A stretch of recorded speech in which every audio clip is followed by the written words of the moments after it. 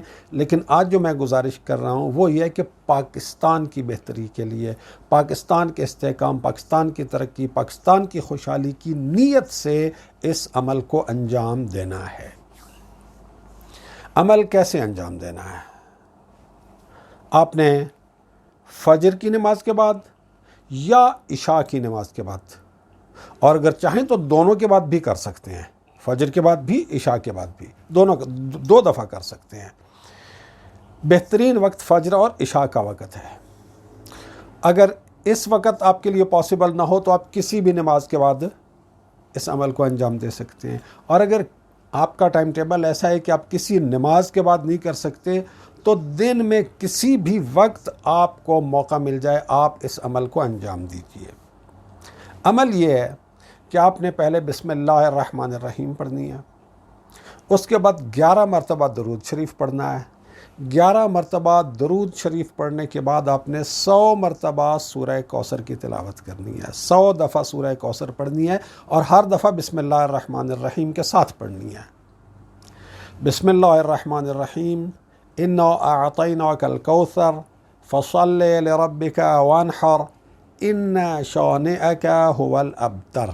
میں اس ردم اور اس ٹون میں پڑھتا ہوں تو 12 منٹ میں 100 دفعہ سورہ کوثر کی تلاوت کر لیتا ہوں۔ تو 100 دفعہ سورہ کوثر پڑھنے کے بعد پھر آپ نے 11 دفعہ درود شریف پڑھنا ہے، اور درود شریف پڑھنے کے بعد پھر آپ نے اللہ تعالیٰ سے پاکستان کے مستقبل کے لیے، پاکستان کے استحکام کے لیے، پاکستان کی ترقی اور پاکستان کی خوشحالی کے لیے دعا مانگنی ہے۔ یہ عمل کتنا عرصہ کرنا ہے؟ کم از کم 11 دن ضرور کریں، 21 دن کریں تو اور بھی زیادہ ہے، 40 دن کریں تو اور بھی زیادہ ہے، اور اگر پورا سال کریں تو اور بھی زیادہ ہے۔ اور اگر آپ اسے اپنی زندگی کا معمول بنا لیں کہ ہر روز اس عمل کو انجام دیں، اور پاکستان کی ترقی، خوشحالی اور استحکام کے لیے، اور اپنے خاندان کی اور اپنی ذاتی مسائل اور مشکلات کی بہتری کے لیے دعا مانگیں، تو انشاءاللہ خیر و برکت کی فراوانی نصیب ہوگی۔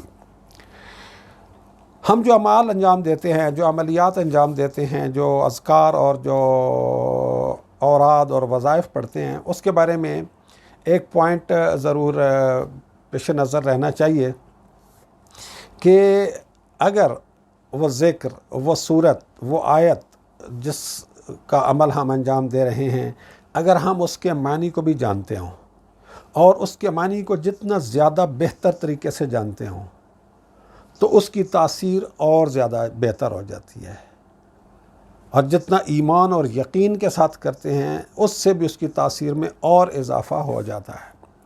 سورہ کوثر کا مختصر مفہوم تو میں نے آپ کو بتا دیا ہے، لیکن میرے اپنے چینل کے اوپر میرے 3 درس موجود ہیں تفسیر سورہ کوثر کے عنوان سے. اگر آپ ان دروس کو بھی دیکھ لیں تو وہ یقیناً آپ کے لیے مفید ہوں گے. قرآن شریف کی یہ صورت جو ہے سورہ کوثر تقریباً ہر مسلمان کو زبانی یاد ہے، بچے کو زبانی یاد ہے. تو جب یہ صورت یاد ہے تو اس صورت کے معنی، اس صورت کا مفہوم اور اس صورت کی تفسیر بھی معلوم ہونی چاہیے. بڑے سادہ اور بڑے سلیس انداز میں میں نے 3 لیکچرز میں سورہ کوثر کی تفسیر بیان کی ہے، اور وہ 3 لیکچرز موجود ہیں یوٹیوب کے اوپر. میں ان کا لنک بھی ڈسکرپشن میں ڈال دوں گا.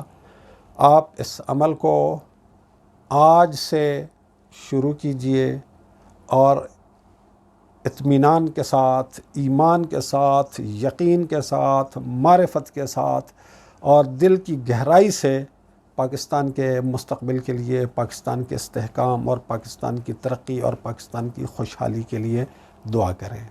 اللہ تعالیٰ آپ سب پر اپنی رحمت نازل فرمائے اور ہمارے وطن عزیز پاکستان کو ہر قسم کی خیر و برکت کی کثرت اور فراوانی عطا فرمائے. والسلام علیکم ورحمۃ اللہ وبرکاتہ.